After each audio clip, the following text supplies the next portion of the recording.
Most of the intelligence community doesn't believe he exists. The ones that do call him the Winter Soldier. He's a ghost. You'll never find him. Captain America the Winter Soldier follows Steve Rogers as he adjusts to a brand new life of living following the events of the Avengers and him being locked up on ice for a couple of decades. Now he has to put that on pause when he finds out that his old school ideologies are probably not fit for the new world that he is living in, and that comes at a cost when he has to face up to a new villain in the Winter Soldier. Now I remember when this movie first came out back in 2014, I didn't have a lot of expectations for this movie. It was just one that I was really looking forward to, but I didn't have high expectations for this movie. The trailers looked fine, but it was really nothing that caught my eye, and all of that went away when I sat my ass down, and the first thing that I came out saying was, what the fuck did I just watch? The film is directed by the Russo brothers, and this is the beginning of their long extended journey with the MCU. They would go on to direct Civil War, 2 Avengers movies, and now we're going to get them back for Doomsday and Secret Wars, and they just absolutely knocked it out of the park. Not just with this movie, but they also knocked it out of the park with the future films that they would go on to direct. The thing that I really loved about this movie is that it did everything that a sequel needed to do. Not only was it bigger and better, but they also put a spin to it where this movie is more of a spy espionage, and they use that all to its full effect with this character.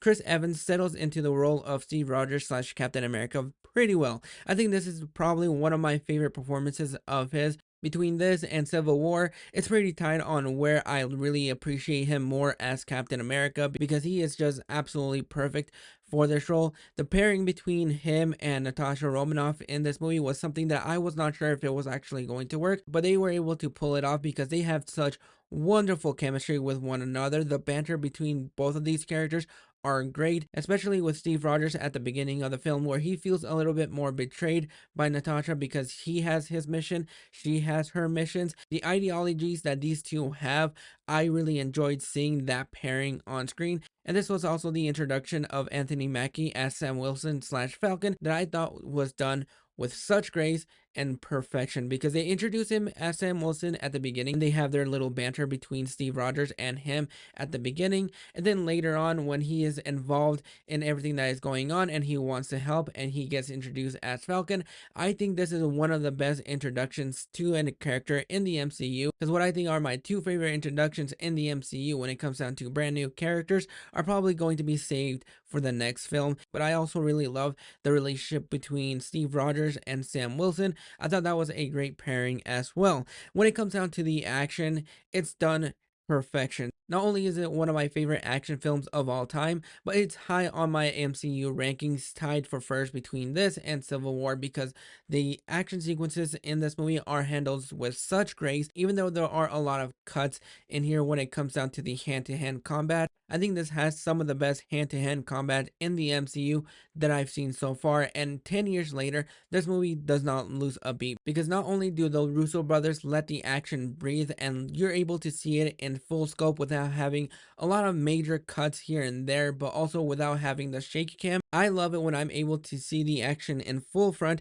and they were able to handle that with such grace, and I really appreciate the fact that you're able to enjoy a lot of the action sequences. The first film was more of a character story, leaning the action in the background. This film, they put the action in the forefront, and it's just spectacular to see. It's also one of my favorite looking movies because I think the cinematography for this movie is also done pretty well. I really like the way that the shots look. I miss the day and age when the MCU looked absolutely beautiful. Nowadays, it's a little bit choppy here and there, but I really enjoyed that. And also, the thing that I really appreciated about this movie was the introduction of the Winter Soldier / Bucky Barnes, and just the way that they hid his identity.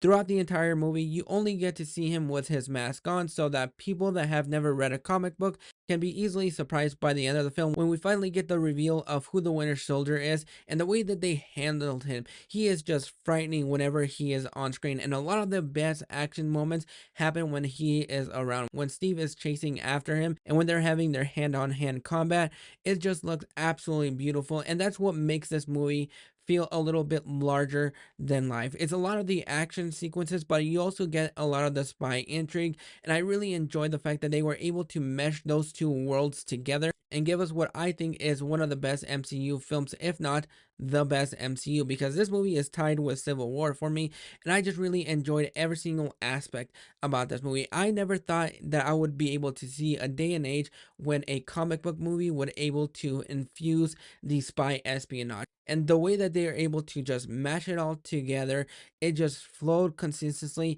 You enjoy the character and the character progressions between everybody in this movie, from Natasha Romanoff to Steve Rogers to Sam Wilson to Bucky Barnes to a certain extent. This movie also pulls on your heartstrings towards the end of the film by giving us not only just one of the best speeches, not just in the MCU, but of all time. And this movie is just absolutely perfection. There is nothing to not like about this movie because it's just done so well, so beautifully choreographed, and so beautifully shot that even 10 years later, this movie does not miss a beat.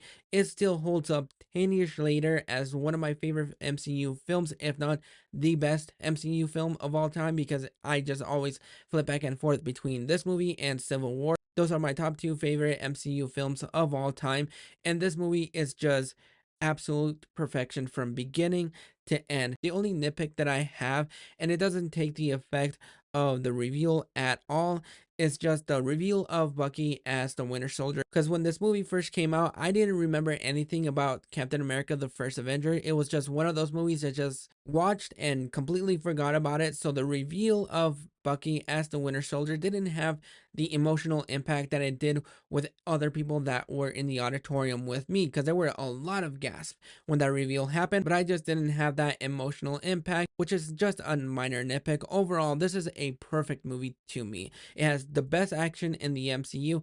It is beautifully shot. You care about the characters. The characters all have wonderful chemistry with one another.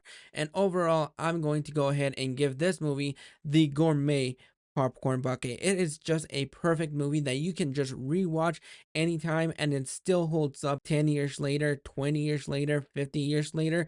This will go down, if it hasn't already, as one of the best action films of all time. And I really enjoyed rewatching this movie because it just brought back a lot of memories that I had when I first watched this movie. And I can't wait to rewatch Captain America Civil War because I have good thoughts about that movie. But those are my thoughts on Captain America the Winter Soldier. Is this one of your favorite films in the MCU, or do you just find this movie overrated? Go ahead and drop your thoughts in the comments below, and I'll catch you guys for the next video.